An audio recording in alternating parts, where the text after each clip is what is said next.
In this video, we will look at special cases of the dot product. In exercise 4a, we want to find out how two non-zero vectors can have a zero dot product. To be non-zero vector, we're saying that the magnitude A is not zero and the magnitude of B is also not zero. Therefore, to solve for A dot B equal to 0, we use the zero product property and come up with three possibilities. Either A is equal to 0, or B is equal to 0, or the cosine of theta is equal to 0. We've already eliminated the first two possibilities, so we explore the third. What we're really doing then is solving an equation where y is equal to the cosine of theta, where theta, the angle between vector A and B, is between 0 and pi radians. And we are intersecting with a second function, y equal to 0. So if we make this graph, we can draw the restricted function for cosine of theta for half of period's worth from 0 to pi.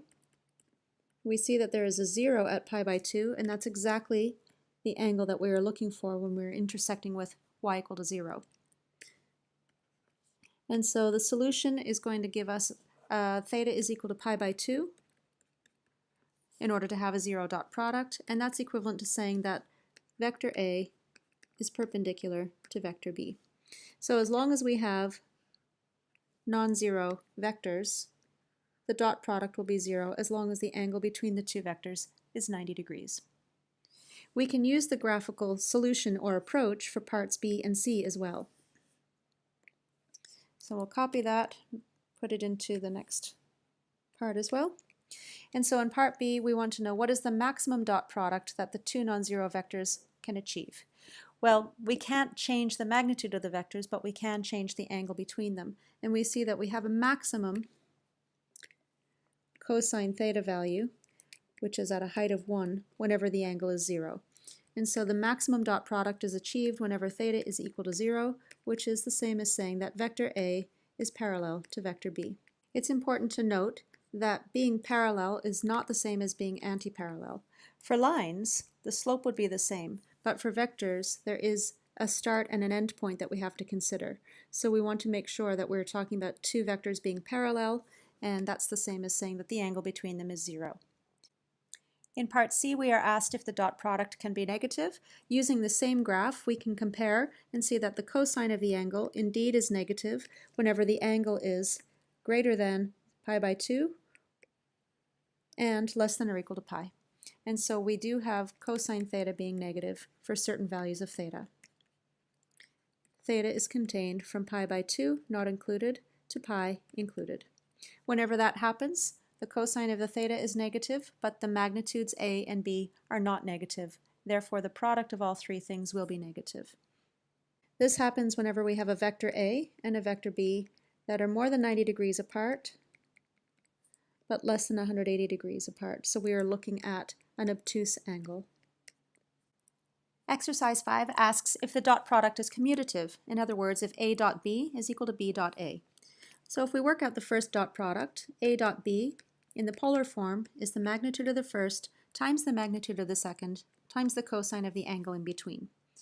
We do know that A and B are real numbers, and ordinary scalar multiplication is commutative, so that's equal to B times A. Furthermore, we know that the angle theta is the angle between the two vectors going from A to B, which we've defined to be beta minus alpha. The second ordering, vector B dot vector A, is magnitude of the first times magnitude of the second times the cosine of the angle between. Now, one thing to note is that this theta is a representative of the angle in between, and not all thetas are created equal. So here we have to identify that the cosine is going to be taken of alpha minus beta. However, because of the symmetry of the cosine function, cosine of one angle is equal to cosine of the negative angle. So cosine of negative theta is indeed equal to cosine of theta, and we have that these two results are identical. We can also use the rectangular form of the dot product to compare, and we know that ax bx plus ay by is made up only of multiplication and addition. So we can commute the multiplication and we can commute the addition to get something that looks like this, We could in fact put the by, ay terms first if we wanted to, but we can see that this version is the same as b dot a. So whether we are using the polar form or the rectangular form, we have indeed that yes, the dot product is commutative. What that really means to you then is that if you have a vector a and you're finding the dot product with a vector b, no matter what the angle between them is, it doesn't matter if you go from a to b or from b to a, you will get the same result. In exercise 6, we are asked to determine the angle between two vectors of magnitude 10 and 4 if their dot product is negative 20. I like to start off by writing everything I know about the dot product, and so I can write out the dot product in general, and then I can write it in the polar form, and then in the rectangular form. And then we start to take inventory of the information that we were given, and we are not given any of the rectangular components. We are given the magnitude of each vector, which indicates we should use this polar form. We want to solve for the angle in between, so we're looking for theta, and we are also told the dot product as a value. So we can replace a dot b with negative 20. It doesn't matter which magnitude goes with which. We can put the 10 for the a, and the magnitude of b we can call 4, and then we can evaluate or solve for theta from this equation. So we can reduce here, we get negative 20 divided by 40, and we end up with cosine of theta is equal to negative 1/2. Keeping in mind that we have a restriction on theta between 0 and pi, and so we can solve graphically by looking at the intersection of the cosine of theta function from 0 to pi intersected with the horizontal line of y equal to negative 1/2.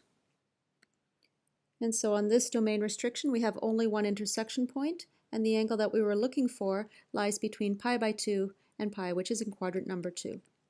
So we can come up with a related equation for the reference angle, and that related equation will be cosine of theta reference is equal to a positive 1/2, and relating it to our special reference triangle, we have an adjacent of 1, a hypotenuse of 2, and a reference angle of pi by 3. We see that theta reference is pi by 3. And therefore, we can place that reference angle into quadrant 2 to get the angle that we're solving for, the angle between the two vectors, to be pi minus pi by 3, which is 2 pi by 3. Exercise 7 asks us to investigate something about vector a and b that are given, and prompts us to do it graphically and analytically using the dot product formula. So first off, I'm going to sketch vector a in standard position, which means it starts at the origin. The rectangular components help us to get the terminal point by going 2 to the left and up 5. This vector forms the hypotenuse of a right triangle, and we can also make the hypotenuse a line. Let's give that line a name. Let's call it line 1. We can calculate the slope of line 1, which is a scalar quantity, the fraction delta y over delta x, and the rise is positive 5 when the run is negative 2. Or, on the line, we could be going from one point to another by going down 5 spaces and then right 2 spaces. Either way, we get the slope as a negative 5 over 2. Let's sketch vector b in red, also in standard position, starting at the origin, and then we go 5 to the right and up 2. This vector also can form a right triangle, and we can also put a line through that vector, and we can call that line line 2, with a slope 2 of delta y over delta x in this case, given by rising 2 and running 5. So the slope is 2/5. From here we can see then that slope 1 is the negative reciprocal of slope 2, which means that m1 times m2 is equal to negative 1. Either of these is a condition to say that line 1 and line 2 are perpendicular. It's not accurate to say that slope 1 is perpendicular to slope 2 because numbers can't be perpendicular, but it is accurate to say that line 1 is perpendicular to line 2. Now all of this has been done without vectors. Could we show the same information using vectors instead?